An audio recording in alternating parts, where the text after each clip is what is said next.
Hello, bienvenue dans l'épisode 2 de la série Unsafe Space. Dans l'épisode précédent, que je vous invite à aller écouter, je raconte qu'en matière de sexualité, j'ai toujours eu plutôt peur des mecs. J'ai donc développé une sorte de radar qui me permet de catégoriser les mecs en safe et unsafe. Mais mon radar n'est pas toujours parfait et parfois je me trompe. Comme à cette soirée en 2019 où je rencontre un mec qu'on va appeler Julien. Keep my hands on myself. Think I'll dust them all, put them back up on the shelf. Kiss my little baby girl is in need. Am I coming out of left? Julien, c'est un ami d'amis et ça déjà, ça me met en confiance. Et puis je le trouve sympathique, il s'investit dans la conversation, parle facilement de lui, je le trouve plutôt ouvert d'esprit et il accepte même de témoigner dans les premiers épisodes de S'explorer. Dans mon journal intime, j'écris « Je le trouve cool dans son rapport au sexe et son rapport aux femmes. » Bref, je le catégorise dans les mecs safe. Quand je l'interviewe pour le podcast, ça se passe bien. Il a l'air plutôt à l'aise et sincère. Quelques mois plus tard, je le recroise en soirée. Et on passe bien 2 heures à discuter. Il me raconte surtout ses problèmes avec son ex, et moi, je l'écoute et je le conseille. Il commence à se faire tard et on rentre dans le même Noctilien. Le Noctilien, c'est le bus de nuit parisien. On rigole bien, on parle de cul, mais pour moi, il n'y a pas de dynamique de drague. À l'époque, je fais déjà un podcast sur la sexualité, donc parler de sexe, c'est une conversation comme une autre. L'idée de coucher avec lui me traverse. Un « pourquoi pas ?» qui s'évanouit en une demi-seconde. Il ne me plaît pas assez. En fait, je passe juste un super bon moment à rigoler avec lui et c'est tout. Dans mon journal, je raconte la suite de l'histoire. On devait descendre à la même station et lui devait attendre un autre Noctilien. Il habitait à l'autre bout de Paris et il avait encore 40 minutes de trajet avant de rentrer chez lui. Je lui ai proposé de dormir chez moi. Il a accepté. Dans l'ascenseur, j'ai clarifié. Par contre, c'est juste pour dormir, ok ? Lui. Ouais, bien sûr. Grave. Plus tard encore, nous discutons sur le consentement et je lui explique mes frustrations. Moi. Une invitation à un truc n'est pas une invitation à un autre truc. Genre, une meuf peut avoir envie d'embrasser un mec et c'est tout. Ça veut pas forcément dire qu'elle veut coucher avec. Et par exemple, là, maintenant, je t'ai invité à dormir, mais c'est juste pour te dépanner. Pour dormir. Il acquiesce. Je vais me coucher et le seul truc que je trouve pour dormir, c'est une nuisette. Je me trouve belle dedans, mais ça me gêne d'être comme ça devant lui. Je la mets quand même parce que j'ai rien d'autre sous la main. Quand je sors de la salle de bain, mal à l'aise, je lui fais une remarque. Ouais, cette nuisette est un peu trop sexy. Puis je me dis, mince, j'espère qu'il va pas prendre cette nuisette ou même ma remarque comme du flirt. Dans mon journal, j'écris.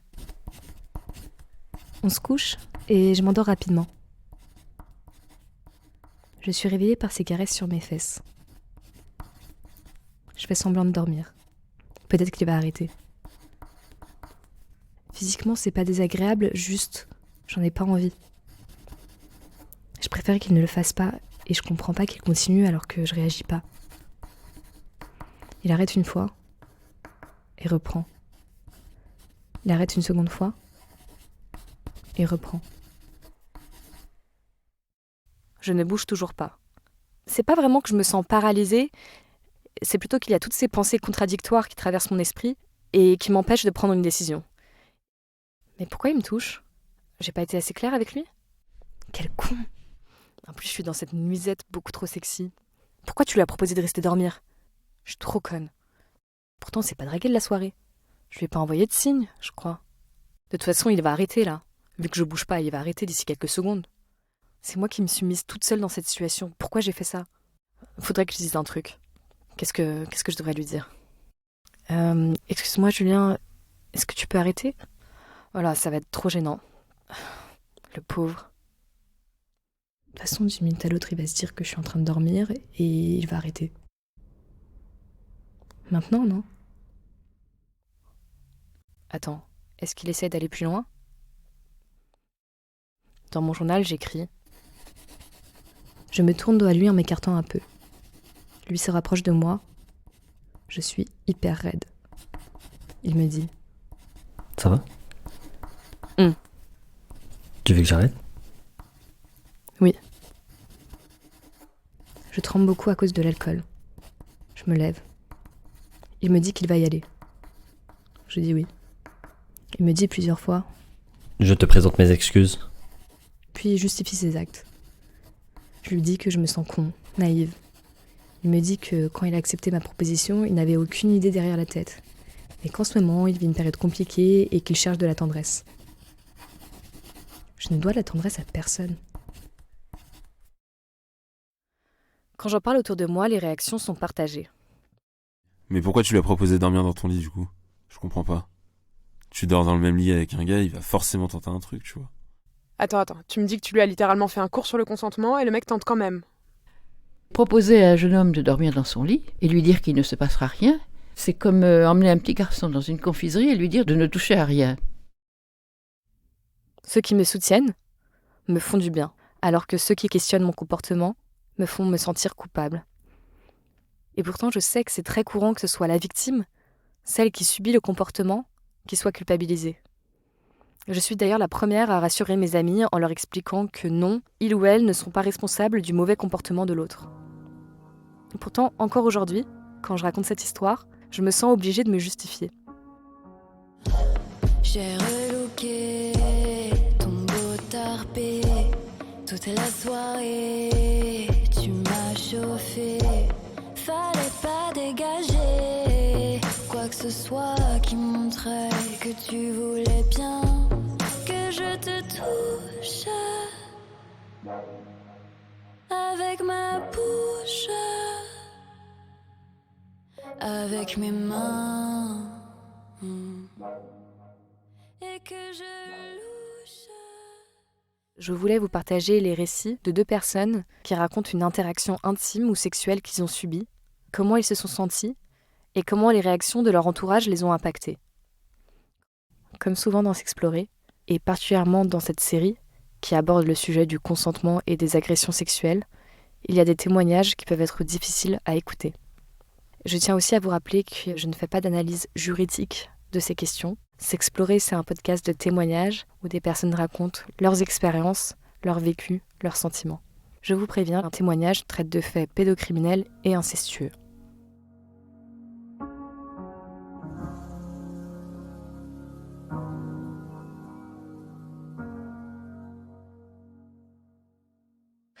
Je rentrais en Uber. J'avais un peu bu, mais ça allait, quoi.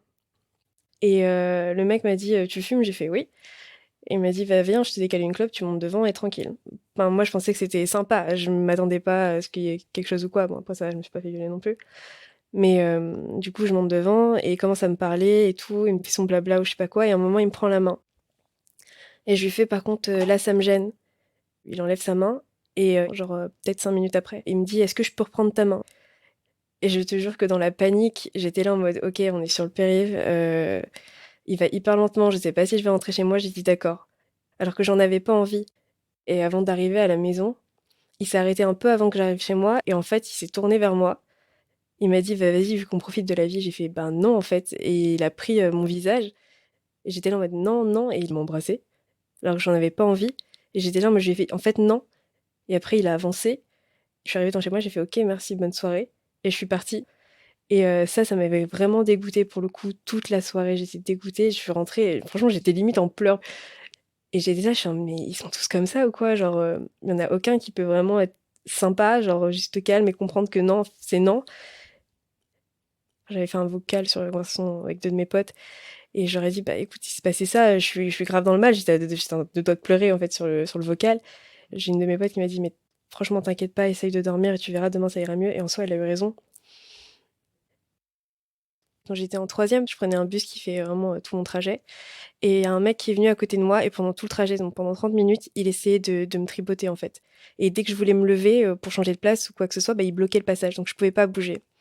Et je disais rien, j'arrive à l'école, je suis limite en pleurs. Une de mes amies me dit mais ça va, il t'a pas violée? Mais après, elle était jeune, elle est au collège, elle sait pas trop ce qui se passe et tout. Et quand je lui ai raconté l'histoire du Uber, elle m'a dit ça va, il a pas fait pire. Le problème, c'est que c'est déjà trop, en fait. C'est déjà trop. Et je me souviens qu'une fois, elle m'avait appelé en mode, oh, il y a un mec qui m'a suivi et tout, il m'a demandé mon numéro, mais je voulais pas et j'ai eu trop peur. Bah ouais, mais c'est pas si grave au final, c'est ce que j'avais envie de lui dire, c'est pas ce que j'ai dit, mais j'étais là en mode, oh non, mais t'inquiète pas, mais tu sais, même ce genre de petits mots qui te fait du mal, parce que t'as l'impression que c'est de ta faute. Et j'en ai parlé cette semaine avec mes copines qui étaient là en mode, mais non, mais faut dire non, et je me suis énervée parce que j'étais là en mode, mais en fait, le truc, c'est que j'ai l'impression que c'est de ma faute parce que j'ai pas réussi à dire non et je voulais pas. Et ok, peut-être que je lui ai laissé des portes ouvertes en disant, quand il m'a dit, est-ce que je peux reprendre ta main et tout, peut-être que oui. Enfin, non, c'est sûr que oui. Mais le problème, c'est que j'avais peur, en fait, c'est tout. Là, je me dis, ouais, la prochaine fois que ça m'arrive, je vais dire non, je vais gueuler, enfin, voilà. Le truc, c'est que je sais pas ce qui va se passer, parce que je suis pas dans cette situation-là, j'arrive pas à crier, à me retourner. Alors, par contre, si on me vole mon téléphone ou rien, y a pas de souci, je gueule, quoi. Mais ça, c'est un truc, j'ai un blocage sur ça. Genre, vraiment, je sais pas quoi faire.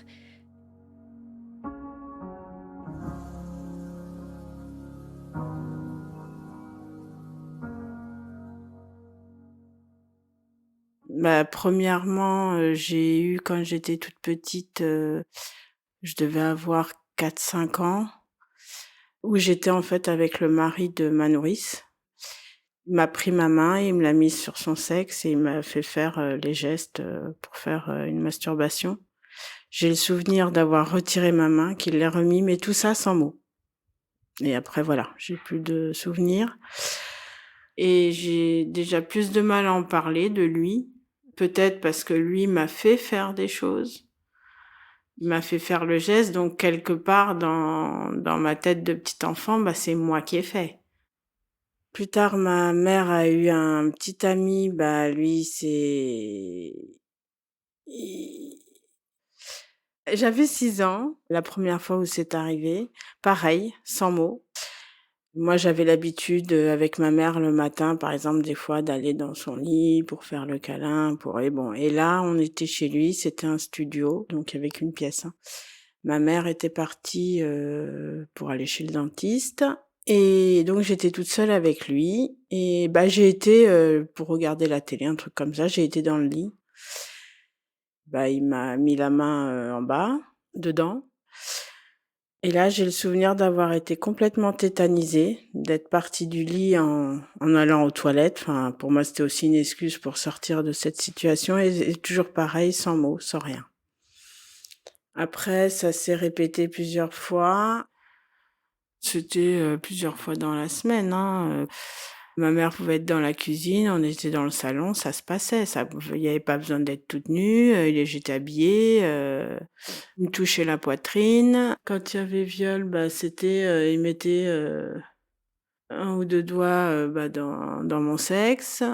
Tout ça sans parole. J'ai le souvenir de sa respiration. J'étais là physiquement, mais ma tête, elle était ailleurs. Je m'anesthésiais le corps. Et puis après, je redeviens la petite fille comme si de rien n'était. Il avait pas besoin de me dire: «Ne le dis pas», ça allait sous le sens. En fait, moi, j'ai pas eu de menaces, j'ai pas eu, il y a pas eu de violence et tout était dans la séduction.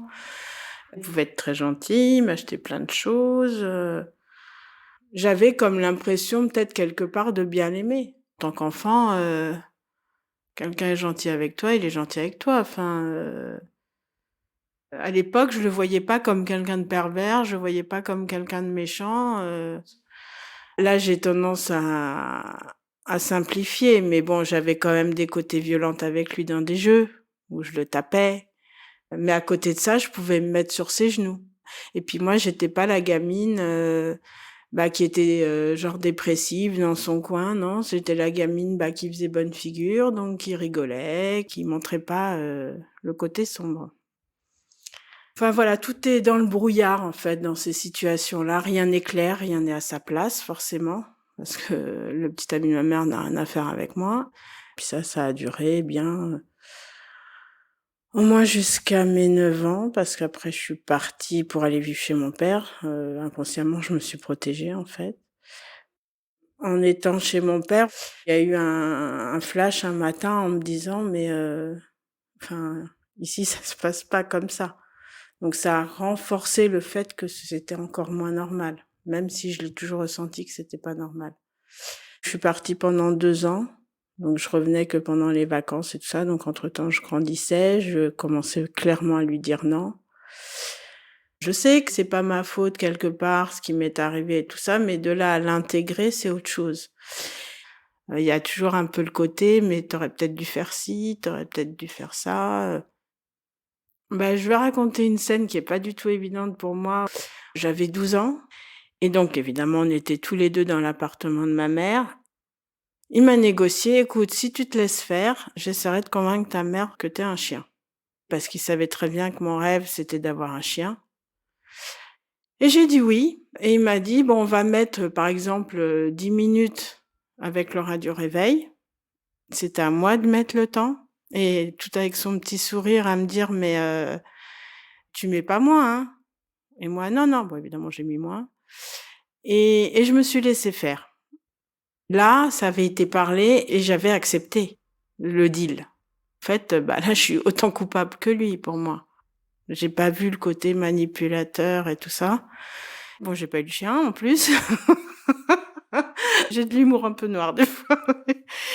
Je me sentais très coupable pendant des années, des années, des années. Ce truc-là, c'est que maintenant que je commence à le dire parce que voilà, maintenant on m'a dit: «Non, non, c'est pas de ta faute».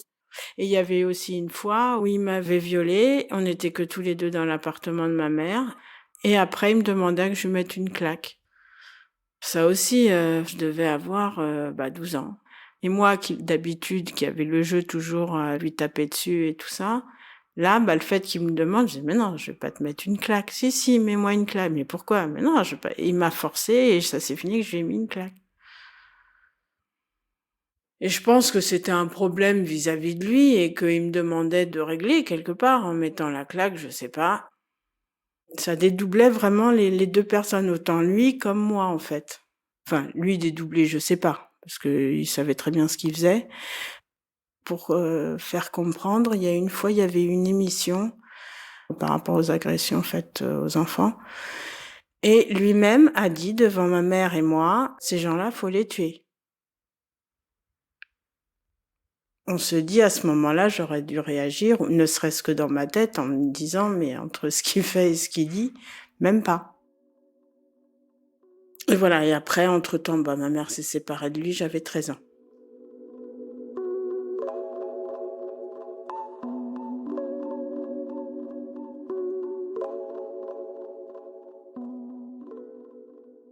J'ai commencé à en parler d'abord à une meilleure amie et à qui c'était arrivé aussi ce même genre de choses et après plus tard ma mère. J'ai eu une relation sexuelle très tôt en plus, après ça aussi, ça a été compliqué pour moi de me dire: «Mais avec ce qui m'est arrivé, j'aurais dû être traumatisée pendant» et non, à 14 ans, j'ai eu ma première vraie relation sexuelle. Bon, ça s'est passé normalement. Après dans ma vie sexuelle avec les jeunes hommes, plus tard, je pensais que tout allait bien. Déjà, moi, j'ai toujours eu besoin d'en parler à tous mes petits amis. Je sais pas pourquoi. Mais il y en a eu un, ça m'est resté, il ne comprenait pas pourquoi j'en avais pas parlé à ma mère à l'époque. Il comprenait pas dans le sens, à partir du moment où on te fait du mal, tu vas en parler, enfin. Et ça, pour moi, ça a un peu sous-entendu, tu t'es laissé faire, quoi. Bon. J'ai eu un déni jusqu'à mes bien 44 ans, 45 ans. Pour moi, c'était des attouchements. Parce que bêtement, je pensais que se faire violer, c'était forcément que l'homme pénètre avec le sexe. Donc pour moi, c'était pas un viol. Ça a été tout bêtement en lisant le mot viol dans le dictionnaire. Et là, ça m'a fait un énorme choc, ouais. Je me suis vue une fois me dire: «Bon, même si t'es violée, c'est pas pour ça que t'es pas quelqu'un de bien». Alors que je pense pas que les gens qui sont violés, sont des mauvaises personnes, hein.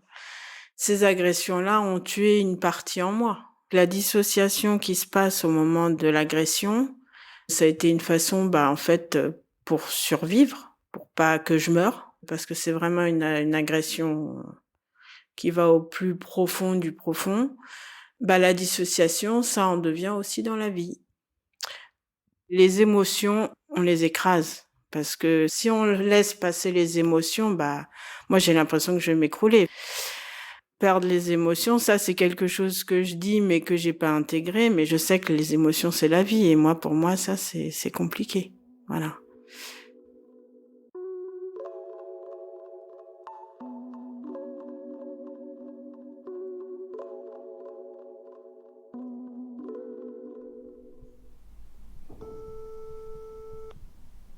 Deux ans plus tard, on est en 2021, et je prépare cet épisode. Je reprends contact par téléphone avec Julien. Allô ? Je lui explique mon projet et lui propose de présenter sa version des faits dans le podcast. Je veux pas qu'il se sente mal, donc je le rassure. Tu sais, ce qui s'est passé, c'est pas si grave. C'est plutôt que c'est une histoire qui s'inscrit dans mon parcours personnel et qui fait partie de toutes ces interactions que j'ai eues avec les hommes et qui se sont pas très bien passées.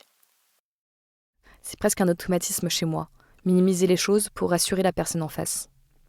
Il refuse de témoigner dans le podcast, mais il me dit qu'on peut en parler là au téléphone. Du coup, j'ai fait appel à un acteur pour retranscrire mes souvenirs de cette conversation. Julien commence à me raconter sa version des faits, et en substance, ça donne quelque chose comme ça. Je sais pas, on passait une bonne soirée. C'était hyper cool. Tu m'as proposé de dormir chez toi. Je pensais qu'il y avait un rapprochement, du coup j'ai tenté un truc. Et quand je me suis rendu compte que c'était pas réciproque, j'ai arrêté. Là je me suis senti hyper mal. Et du coup on en a discuté et tout, et je crois que je suis parti. Je lui présente donc ma version en confirmant point par point avec lui.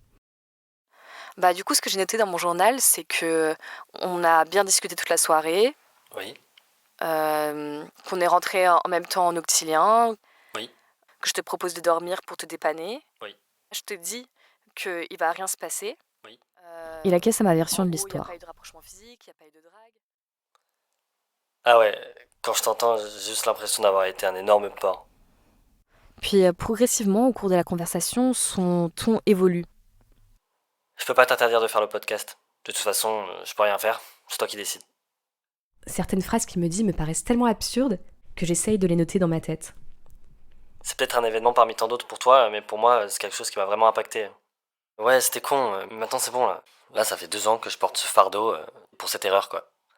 Et puis, quand tu m'as interviewé pour ton podcast, pour moi, parler de sexualité, c'est quelque chose de vraiment intime. Donc c'était déjà le début d'un rapprochement entre nous, en fait.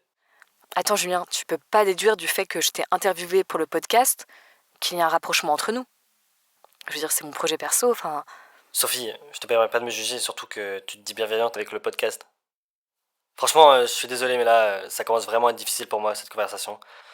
Je vais raccrocher. Encore une fois, je te présente mes plus plates excuses. Et si je le fais, c'est pas uniquement pour toi, mais aussi pour moi. On raccroche, et j'appelle direct ma sœur presque en rigolant. Non mais t'imagines ? Au cours de la conversation, il a quand même essayé de renverser la situation en se faisant passer lui pour la victime et moi pour son bourreau qui lui inflige un fardeau. Non mais je suis morte, le culot du mec. La réaction de Julien ne m'atteint pas. En fait, elle me conforte même dans ma version des faits. Finalement, il me paraît parfaitement cohérent avec lui-même. En fait, dans cette conversation, il s'est montré tout aussi égocentré que dans son acte il y a 2 ans. Je sais pas ce que tu veux, mais je le fais quand même. Moi je te veux, donc fais de même. Regarde, tu l'as bien cherché. Pétasse. Je voulais vous partager le récit de 2 personnes qui racontent leur réaction lorsque leurs partenaires leur ont reproché d'avoir abusé d'eux.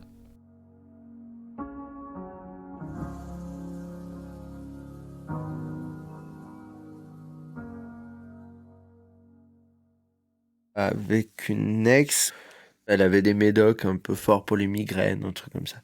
Elle avait une migraine, elle avait pris un médoc.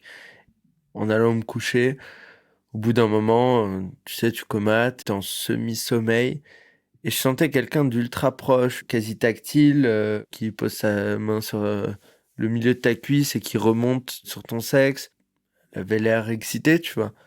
En fait, je me rends compte qu'elle est un peu endormie. On couche ensemble. C'était beaucoup de spoon, enfin voilà, comme un peu de sexe au réveil.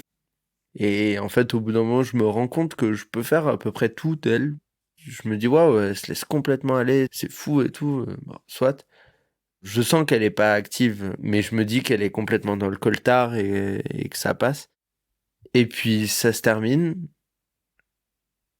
Elle se met dans mes bras, on s'endort. Et puis en fait, le lendemain matin, elle se réveille, elle me dit, mais pourquoi je suis à poil Comment ça? Comment ça, pourquoi t'es à poil?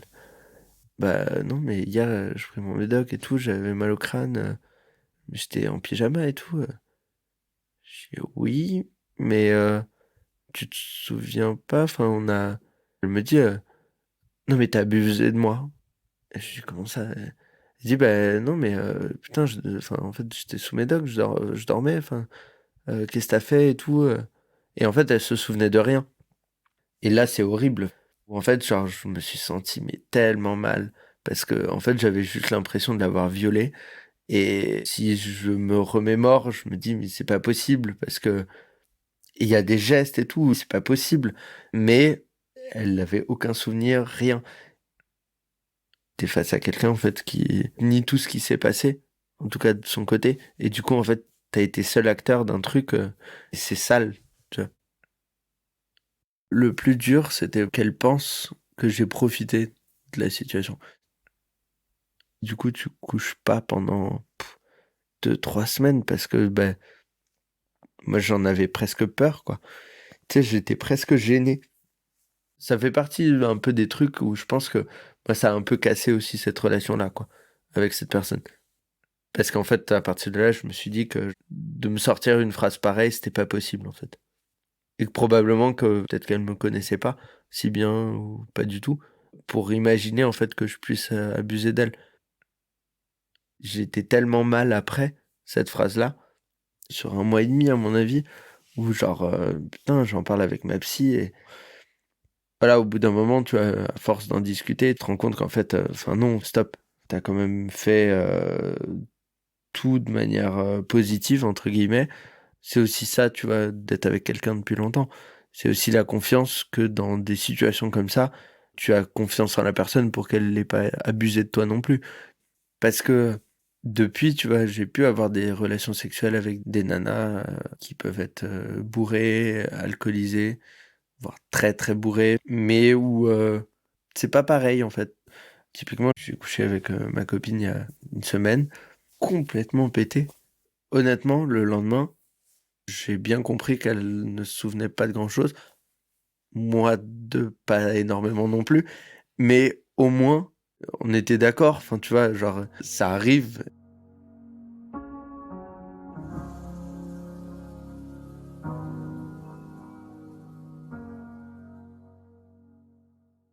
Une fois, j'étais dans une relation hyper passionnelle avec un garçon de qui j'étais vraiment amoureuse. On avait une relation un peu d'interdit, le sexe c'était la folie.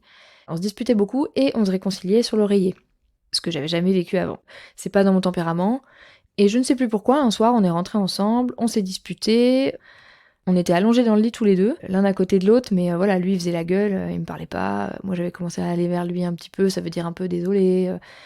Je lui faisais des câlins, je lui caressais le torse, et puis j'ai commencé à descendre un peu ma main, à lui caresser le sexe, à l'embrasser, enfin voilà, à faire ce qu'on faisait d'habitude qui marchait très bien, mais lui ne bougeait pas. En fait, je participais toute seule à l'excitation, et puis moi ça montait, et lui, je sentais dans ma main qu'il bandait. Mais il disait pas un mot, et il bougeait pas les mains, il me touchait pas, rien du tout.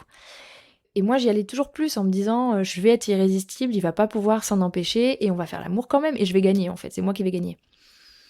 Donc j'ai fini par monter sur lui, on a fait l'amour, donc j'étais clairement toute seule à lui faire l'amour parce que lui ne bougeait pas du tout. Il m'a pas repoussée, il m'a rien dit, il mettait pas ses mains sur moi, sur mes hanches, sur mes seins, sur rien, il était droit comme un i, voilà, juste il bandait et moi j'étais sur lui et voilà. Moi je pense que j'ai joui, lui il a joui aussi, et ça s'est terminé un peu dans le silence quoi, un peu bizarre. Bon, au moment où j'étais contente, j'avais eu gain de cause en fait, j'avais un peu l'impression d'avoir gagné. Et le lendemain, il m'a dit ouais mais tu sais hier tu m'as forcé. Moi je voulais pas. Et je lui dis bah oui mais enfin ouais mais en fait tu bandais puis tu m'as pas repoussé puis tu m'as pas dit non puis tu m'as pas. Il m'a dit ouais, mais c'était presque du viol en fait ce que t'as fait hier. Et moi qui suis vachement impliquée là-dedans, dans ce que ça peut être le consentement, enfin de ce que peuvent vivre les femmes, j'étais un peu choquée que ce soit moi qui ai fait ça en fait, qui me dise ce mot-là. Alors qu'en plus, pour le coup, on avait une relation passionnelle, mais il avait vraiment le dessus sur moi dans cette relation. Donc je sais très bien qu'il se serait jamais laissé faire, c'était pas une pauvre petite chose fragile. C'était pas du tout ma victime en fait, pas du tout, du tout. Donc en fait, je sais même pas si je devais le croire ou pas, même encore maintenant, je sais pas. Est-ce qu'il a pas dit ça pour me faire réagir, tu te rends compte, tu m'as violée? Ou alors il l'a vraiment ressenti comme ça, mais alors pourquoi il m'a pas dit non? Pourquoi il bandait? Enfin, je suis restée un peu perplexe en fait. Je me suis sentie gênée de me dire, enfin déjà j'étais vexée qu'ils me disent en fait même après coup, je pensais qu'il se serait dit bon bah en fait c'était cool, voilà, j'ai joui, c'était sympa. En fait non, même après coup, il m'a dit je ne voulais pas, tu m'as forcé quoi, tu m'as violée presque. Après, voilà, on a continué notre vie à se disputer toujours, à se réconcilier, à s'aimer. Ça a duré des années après encore, hein, mais il y a vraiment pas eu de conséquences à cet épisode. J'ai pas fait attention plus après s'il en avait envie ou pas. Non, il en avait toujours envie, c'est même lui qui venait. Ça a été juste un épisode isolé, bizarre, mais non. Reste à l'écart de moi. Fais gaffe, ne fais rien contre moi quand je t'embrasse. Si vous voulez soutenir le podcast, n'hésitez pas à laisser des étoiles ou un commentaire sur iTunes ou à en parler autour de vous. Vous pouvez aussi me suivre sur ma page Instagram s'explorer.podcast. J'y partage des séries, des films sur le sujet du consentement qui m'ont particulièrement marquée. À bientôt!